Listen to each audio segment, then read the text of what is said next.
चांदनी और राजमहल की प्रेम कहानी। बहुत समय पहले हिमालय की गोद में बसा एक सुंदर राज्य था चंद्रगढ़। यह राज्य अपनी चमकदार नदियों, फूलों से भरे बागों और ऊंचे राजमहल के लिए प्रसिद्ध था।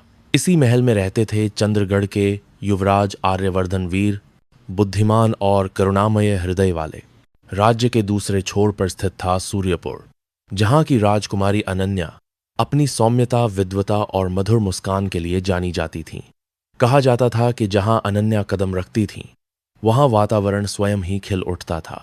एक वसंत उत्सव के अवसर पर चंद्रगढ़ और सूर्यपुर के बीच मित्रता का उत्सव आयोजित किया गया।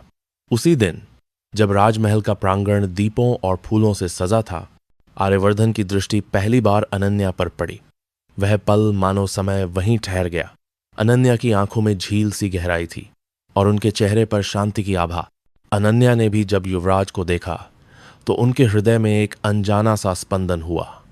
दोनों की पहली भेंट शब्दों से नहीं बल्कि दृष्टियों से हुई, और वही दृष्टियां एक अनकहे प्रेम की शुरुआत बन गईं।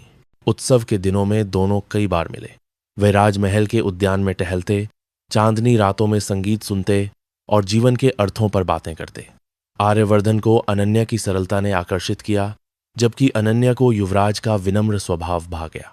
धीरे धीरे उनका प्रेम गहराने लगा, परंतु राजसी जीवन सरल नहीं होता। राज्य के मंत्रियों और परंपराओं ने उनके प्रेम को स्वीकार करने से इनकार कर दिया। कहा गया कि राजनीतिक संधियों के लिए आर्यवर्धन का विवाह किसी अन्य राज्य की राजकुमारी से होना चाहिए। ये सुनकर अनन्या का हृदय टूट गया। उन्होंने चुपचाप सूर्यपुर लौटने का निर्णय लिया। जाते समय उन्होंने आर्यवर्धन को एक पत्र लिखा।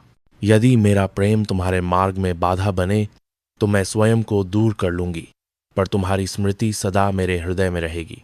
पत्र पढ़ते ही आर्यवर्धन को एहसास हुआ कि प्रेम त्याग नहीं, साहस मांगता है।